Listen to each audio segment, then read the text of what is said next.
प्यारे बच्चे, good morning. आज हम लोग कक्षा 12 विषय शिक्षा शास्त्र के अंतर्गत वैदिक कालीन शिक्षा की विशेषताओं के बारे में अध्ययन करेंगे। इसके पूर्व पिछली क्लास में जो है वैदिक कालीन शिक्षा क्या है या भारतीय शिक्षा के विकास का जो है जो 3 चरणों में बांट करके जो है पढ़ाया गया था, बताया गया था आपको, जिसमें पहला प्राचीन कालीन शिक्षा था, दूसरा मध्यकालीन शिक्षा था, तीसरा आधुनिक कालीन शिक्षा था। तो प्राचीन कालीन शिक्षा के अंतर्गत ये पहला जो है वैदिक कालीन शिक्षा, चूँकि प्राचीन कालीन शिक्षा के अंतर्गत दो शिक्षा प्रणाली को शामिल किया जाता है, एक वैदिक कालीन शिक्षा, दूसरा बौद्ध कालीन शिक्षा। तो वैदिक कालीन शिक्षा के बारे में पिछली क्लास में आपको पिछले की क्लास में बताया गया। वैदिक कालीन शिक्षा की विशेषताएं क्या है, आज हम इसके बारे में अध्ययन करेंगे। तो जैसा आपको यहाँ दिखाया गया है कि वैदिक कालीन शिक्षा की कई सारी विशेषताएं, लगभग 15 विशेषताएं, जिसमें पहली विशेषता है ज्ञान एवं तीसरा नेत्र। वैदिक कालीन शिक्षा में ज्ञान मुख्य उद्देश्य ज्ञान होता था, अथवा वैदिक कालीन शिक्षा जो है ज्ञान पर आधारित था। जैसा वैदिक कालीन शिक्षा का आधार ही था वेदों की शिक्षा ग्रहण करना, जैसे ऋग्वेद, सामवेद, यजुर्वेद, अथर्ववेद। इसके अलावा अन्य स्मृतियाँ, पुराण आदि भी जो है ज्ञान इससे कालीन में शिक्षा के अंतर्गत लिया जाता है। यह ज्ञान को तीसरा नेत्र कहा जाता है। ज्ञान को तीसरा नेत्र कहा जाता है। उदाहरण के लिए एक गैर पढ़ा लिखा व्यक्ति है, अनपढ़ व्यक्ति है, उस अनपढ़ व्यक्ति किसी किताब को दे दीजिए, उसमें क्या है क्या नहीं है उससे कोई जानकारी नहीं है, क्योंकि उसने शिक्षा ग्रहण किया ही नहीं। और एक पढ़ा लिखा व्यक्ति जब उसको किताब दे दीजिए तो उस किताब के अंदर क्या लिखा है वो सारा पढ़ करके आपको समझा सकता है। कहने का अर्थ है शिक्षा को तीसरा नेत्र होता है। तो ये पहली विशेषता है। दूसरी विशेषता शिक्षा का उद्देश्य। वैदिक कालीन शिक्षा का उद्देश्य जानकारी हासिल करना, ज्ञान हासिल करना, वैदिक कालीन शिक्षा का चरित्र निर्माण करना, व्यावहारिक जीवन को सुखमय बनाना, आध्यात्मिकता की ओर ले जाना, ये तमाम वैदिक कालीन शिक्षा के उद्देश्य हुआ करते थे। तीसरा गुरुकुल शिक्षा प्रणाली। आपको प्रारंभ में ही बताया गया था कि वैदिक कालीन शिक्षा गुरु के आश्रम में जो है दी जाती थी। जो माता पिता अभिभावक होते थे वो अपने बच्चों को जो है गुरु के आश्रम में छोड़ देते थे। गुरु उनको शिक्षा देने का काम करता था और उस बच्चे को वही रहना था। तो वह गुरुकुल शिक्षा प्रणाली के नाम से उसे जाना जाता है। तीसरी विशेषता ये गुरुकुल शिक्षा प्रणाली। चौथी उपनयन संस्कार। शिक्षा ग्रहण करने के पहले शिक्षार्थी अथवा विद्यार्थी का उपनयन संस्कार होता था। उपनयन संस्कार का आशय था आगे ले जाना, यानी कि आगे ले जाना, बच्चे को आगे बढ़ाना।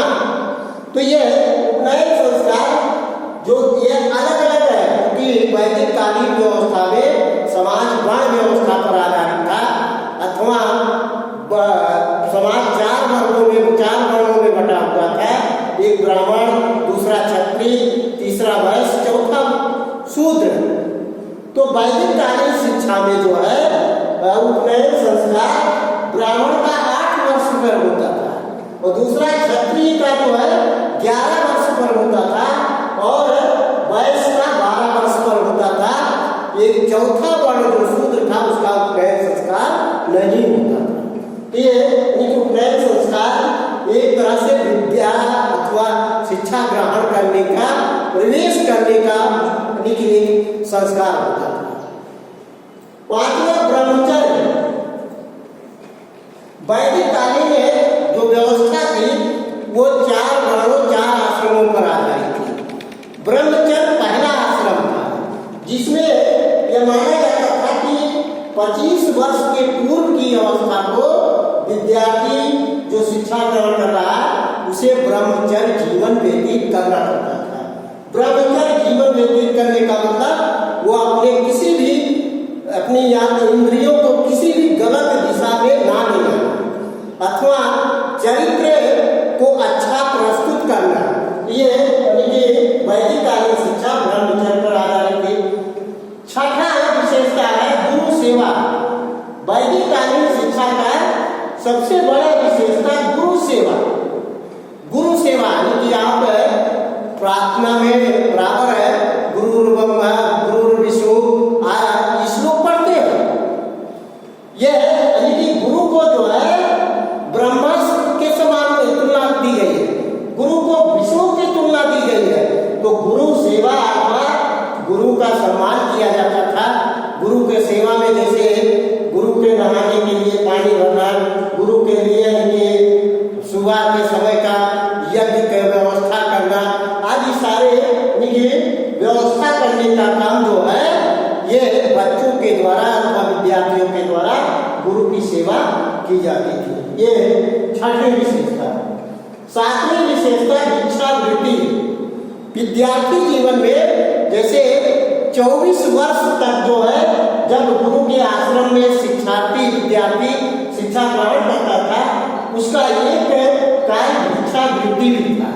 ये भिक्षावृत्ति जो है गुरु आश्रम से बाहर जा करके बस्तियों में घर घर जो है भिक्षाटन करते थे और जो भिक्षाटन करने वाले लोग थे वो ला करके गुरु को प्रस्तुत करते थे जिससे वहाँ के खाने पीने आदि व्यवस्थाएं चलती थी। तो यह विद्यार्थी जीवन में भिक्षावृत्ति अनिवार्य था। विद्यार्थी जीवन समाप्त हो जाने के बाद अथवा 25 वर्ष के बाद भिक्षावृत्ति पर प्रतिबंध था। ये वैदिक कालीन शिक्षा की सातवीं विशेषता भिक्षावृत्ति। आठवां व्यावहारिकता। वैदिक कालीन शिक्षा व्यावहारिक जीवन को अच्छा बनाने के लिए दी जाती थी, यानी कि उसकी व्यावहारिकता थी जो आने वाले जीवन में उसको उतारने का काम किया जाता था। नौवां है व्यक्ति के लिए शिक्षा। वैदिक कालीन जो शिक्षा थी वो व्यक्ति के लिए शिक्षा थी। व्यक्ति का जीवन बेहतर हो सके, व्यक्ति का जीवन जो है पारिवारिक सामाजिक दृश्य में उच्च हो सके, इसलिए जो है कि उसे शिक्षा दी जाती थी अथवा ये व्यक्ति के लिए शिक्षा थी। नौवां अवधि। वैदिक कालीन शिक्षा की अवधि क्या है? वैदिक कालीन शिक्षा की अवधि यानी कि इस अवधि को वैसे आपको बताया गया कि जो है 25 वर्ष के पूर्व के ब्रह्मचर्य जीवन को यह शिक्षा का काल कहा जाता था। लेकिन उसी में जो शिक्षा ग्रहण करने के लिए अलग अलग अवधि थी। जैसे यदि विद्यार्थी 24 साल तक शिक्षा ग्रहण करने वाले विद्यार्थी को जो है वो वसु कहा जाता था। 24 साल तक जो 24 36 48 24 36 48 30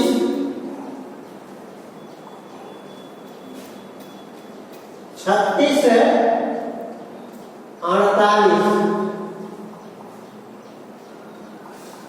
तो यह वैदिक कालीन जो शिक्षा की अवधि थी पहला तो 24 वर्ष थी जो जिसे ब्रह्मचर्य जीवन इसे वसु की शिक्षा की जाती है अथवा वसु कहा जाता था। और 36 वर्ष की जो शिक्षा होती थी उसे रुद्र कहा जाता था। 48 वर्ष की शिक्षा को आदित्य कहा जाता था। ये अवधि की शिक्षा थी। 11वां पाठ्यक्रम। शिक्षा के पाठ्यक्रम क्या थे, सिलेबस क्या थे? तो शिक्षा में जो है वेद की शिक्षा दी जाती थी, पुराण की शिक्षा दी जाती थी, स्मृतियों की शिक्षा दी जाती थी। इसके अतिरिक्त ज्योतिष की शिक्षा दी जाती थी, रेखा गणित बीज गणित की शिक्षा दी जाती थी, चिकित्सा शिक्षा दी जाती थी। तो यह पाठ्यक्रम होते थे, यानी कि वैदिक शिक्षा के अतिरिक्त अन्य विषयों को रेखा गणित, बीज गणित, ज्योतिष, चिकित्सा शिक्षा आदि को शामिल किया गया था पाठ्यक्रम। शिक्षा प्रणाली वैदिक कालीन शिक्षा जो थी वो संस्कृत भाषा में शिक्षा दी जाती थी। संस्कृत भाषा में शिक्षा देने का एक पहला पाठ जब विद्यार्थी को याद हो जाता था तो भी आगे बढ़ता था, दूसरा पाठ पढ़ाया जाता था। इस तरह कंठस्थ विधि थे, वाद विवाद विधि था, प्रश्नोत्तर विधि था।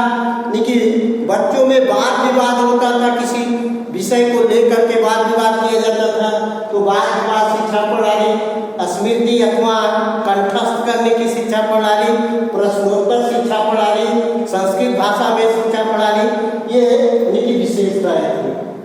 गुरु शिष्य संबंध, तो गुरु शिष्य संबंध वैदिक कालीन शिक्षा में गुरु शिष्य संबंध का बहुत बड़ा महत्व है।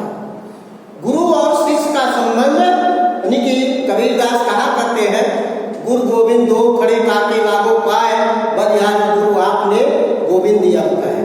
तो गुरु जो शिष्य संबंध था, गुरु का संबंध ईश्वर से बड़ा माना जाता था, माता पिता से बड़ा माना जाता था। और गुरु शिष्य को जो है अपनी सारी विद्या का जो है वो अपने शिष्य को जो है पढ़ा देना चाहता था, सिर्फ पढ़ाने की ये संबंध था। कभी कभी जो उसमें बहुत प्रतिभाशाली विद्यार्थी होते थे तो गुरु प्रभावित होकर के अपने बेटी की उससे शादी का प्रस्ताव भी रख देता था और शादियां हो जाती थी। तो गुरु शिष्य में इनकी कठिन घनिष्ठ संबंध था, बहुत ही घनिष्ठ संबंध था। नारी शिक्षा, वैदिक कालीन शिक्षा में नारी शिक्षा एक तरह से दोष कहा जा सकता है, क्योंकि नारियों की शिक्षा जो है प्रतिबंध था। कुछ बड़े घरानों के लोगों के घर की महिलाएं शिक्षित हुई हैं, जिसमें लोपामुद्रा का नाम आता है, सरस्वती का नाम आता है, निकी घोषा का नाम आता है। तो इस तरह से निकी बहुत सारे, मैत्रेयी का नाम आता है। तो ये कुछ ऋषि महिलाओं का नाम आता है। वैसे नारी शिक्षा निकी गुरुकुल में नारियों का प्रवेश वर्जित है। ये इसलिए नारी शिक्षा एक तरह से जो कहा जाए कि नाम मात्र का था।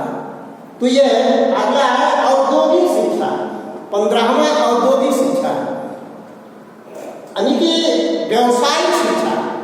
वैदिक कालीन शिक्षा व्यवसाय औद्योगिक शिक्षा के अंतर्गत जैसे पुरोहित बनाने का शिक्षा, चिकित्सा यानी कि डॉक्टर बनाने का शिक्षा, शिक्षण कार्य करने की शिक्षा आदि शिक्षा दी जाती थी, जो औद्योगिक शिक्षा के अंतर्गत। इसके अलावा कृषि करने की शिक्षा, पशुपालन की शिक्षा, ये व्यवसायिक शिक्षा के रूप में जाना जाता है। तो ये वैदिक कालीन की शिक्षा की विशेषताएं हैं।